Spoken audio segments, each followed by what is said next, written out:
Nahuli ka ang pagnanakaw ng isang rider sa baterya ng isang fire truck sa Quezon City. May unang balita si James Agustin.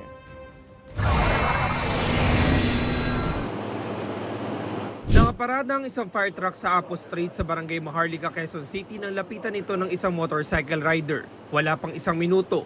Kita ang rider na paalis sa lugar. Kumanan siya sa Malaya Street. Dumiretso sa Canlaon Street hanggang sa lumiko sa Don Manuel Street. Ang lalaking rider na nakuha na sa CCTV. Bit-bit na palang ninakaw na baterya ng fire truck.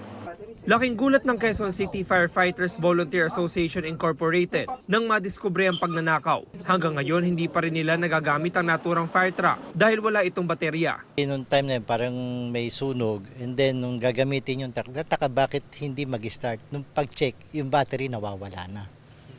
Kaya nagtataka kami bakit. And then pumunta kami sa barangay, nagtingin kami ng mga CCTV at may nakitang isang nakamotor. Nai-report na ang krimen sa QCPD Station 1. Patuloy pang hinahanap ang nakatakas sa rider.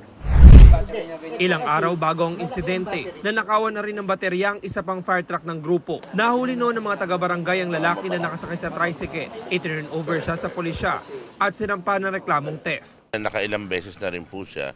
So talagang tinutuntun na namin siya. Nagro-robing yung mga tao, then yung nakita na yung tricycle na yun, nagtawag na sila ng backup. Tapos siyempre, inaktuhan siya na tinatanggal na niya yung baterya. Kaya yun, sinugaban na nila. Dahil sa magkasunod na insidente, nagdagdag na ng mga CCTV camera ang Fire Volunteer Group. Any emergency, every seconds counts di ba? Pag may pumutok na alarma, kailangan mo responde kami, makakaabala kung nawawalan kami ng mga gamit o baterya. Malaking bagay ho yun. Paigtingin natin pa yung pagro-robing natin, pag-iikot natin dito sa ating nasasakupan. Ito ang unang balita. James Agustin para sa GMA Integrated News.